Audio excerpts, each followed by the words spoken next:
I see, I see. Okay. Jerry Silverside. Never heard of him. No, okay. Expenses scandal. Okay, I'll have to come back to you. Oh, you want me to make a presentation to the board? Okay, that's serious. I see, okay. So why did you write about Jerry? Jerry Silverside. Who wouldn't write about him? Surrounded by numerous scandals, affairs, myths, legends, the man needs to be documented. The man's life needs to be documented. And I hope, I suppose, that through him being the inspiration for this book, if I write it, he might come back to us someday.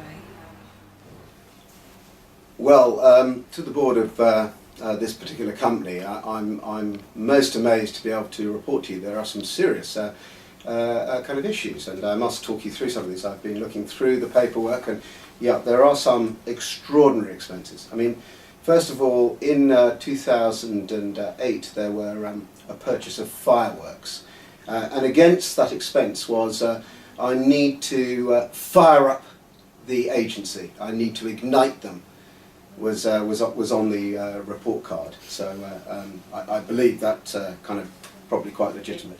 There were many accusations: fireworks up the agency's backsides, hijinks on the slopes of Geneva, wild steamy parties on the river, and his unprecedented language outbursts, which, as I feared, have since been diagnosed as mild Tourette's. Then, not soon after, but actually in 2009, there was a sponsorship of an agency party. I want to help the agency slide quicker into creativity. So the purchase of a vodka luge was actually also on expenses. I also find this legitimate. Really, it was any excuse. Jerry was always the party man, renowned for all-night parties, all-night Cointreau quaffing sessions. He was famous for bringing his own luge to the parties.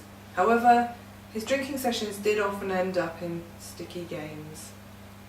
Then, perhaps most extraordinary of all, was the hiring of a chauffeur-driven Rolls-Royce on the day that apparently Martin Sorrell was speaking in the agency. And on the expenses report it said, "I don't believe the client should turn up in a less appropriate vehicle than the head of WPP." And I would agree, yes, I think that's a legitimate expense. Whilst he had a desire for luxury modes of transport, he was actually an acclaimed speedway racer. His achievements reached their dizzying heights in his acquisition of the highly prized pink helmet. Many of his colleagues and friends had first-hand experience of this prized possession, and he had joy in showing it off. And fourth and finally, only in the spring of 2010, we find that there is an expense for some Christian Lacroix skis, because apparently a ski trip was taking place, and Christian Lacroix was required to make Mr. Jerry Silverside go much faster. So again, I must say that is a legitimate expense. You never want to come slower than the agency. The skis, I guess, were the embodiment of who he was, always pushing for perfection. Where is he now? Some say he went off the slopes in the Corbeil-Couleur trying to perform the glamour puss, a move that no one else has managed to achieve. I believe he has finally relinquished modern day living and joined the Campervanus tribe in the deepest Kazakhstan. Who knows, the search continues, but I look forward to the film released next week with Clive Owen playing Jerry.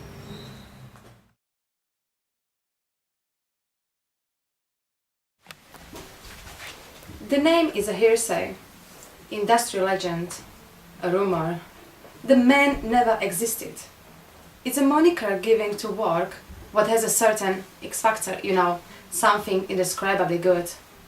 The myth of Jerry Silverside was probably found in some distant truth, much like Santa Claus or Tooth Fairy.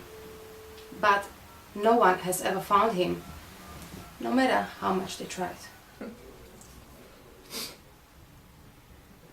The man existed. I've evidence. Documentary evidence. The man's always there. At the start of brand of this century, if you look behind any great brand, he was there, man. Whenever anyone thinks they have found him, he just vanishes. You know, poof, into thin air. If you look at the birth of segmentation, insight, development, positioning, creative benchmarks, he's right there. It all bears his hallmark.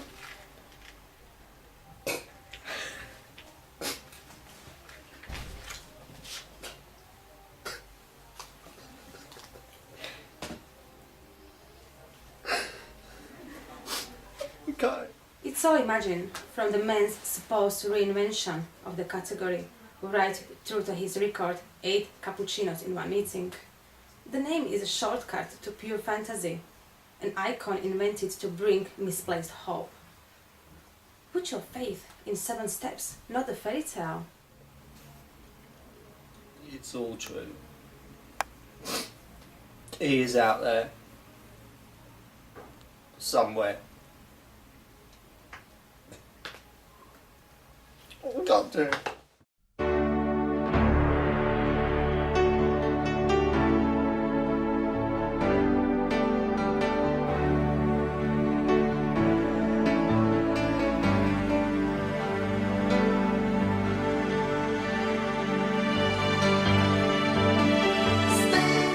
Baby, if you got to go away, don't think I could take the pain.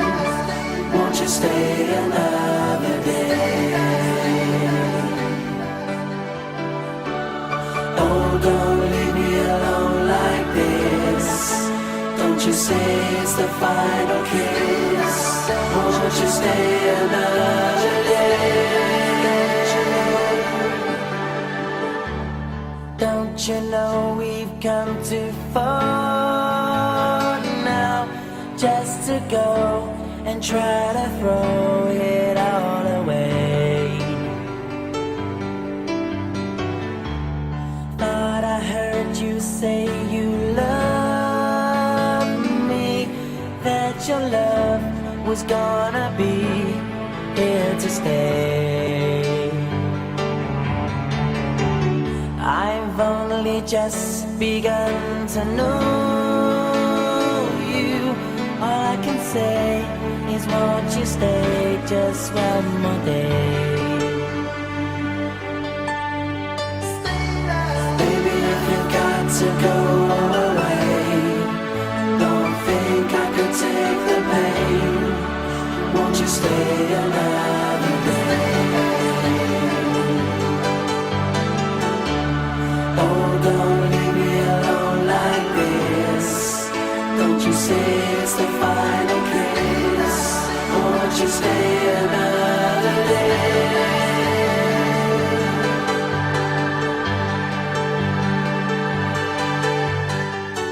I touch your face while you are sleeping and hold your hand. Don't understand what's going on. Good times we had return to haunt me.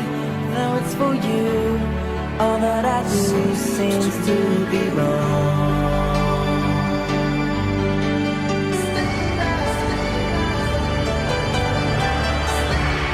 Baby, if you got to go away, don't think I could take the pain. Won't you stay another day? Oh, don't leave me alone like this.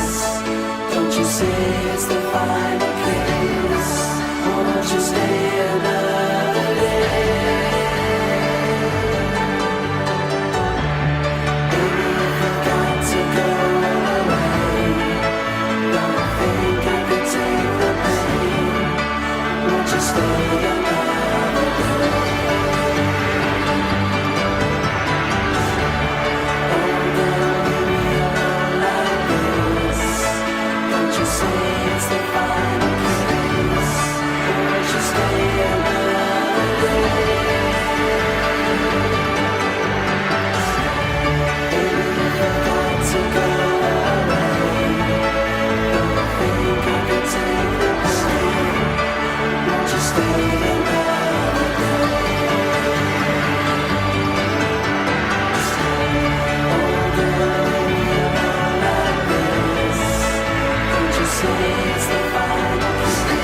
So Jerry, with all seriousness, by the way, I'm wearing my completely Kazakhstan scarf here, absolutely fantastic from that part of the world, and we're looking forward to seeing you in your new hometown. Looking forward to coming and having a vodka with you. We just want to thank you very much for all your support. It's been fantastic fun working with you so far. Really, the journey's just begun, so we'll all be out to see you. And nastroya for you and your girlfriend. It's gonna pop out in a second. It didn't say me poo.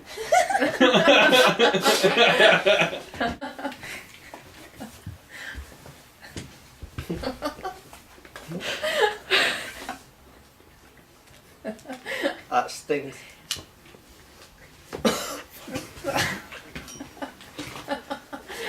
Poisoned the whole studio. Spice some more.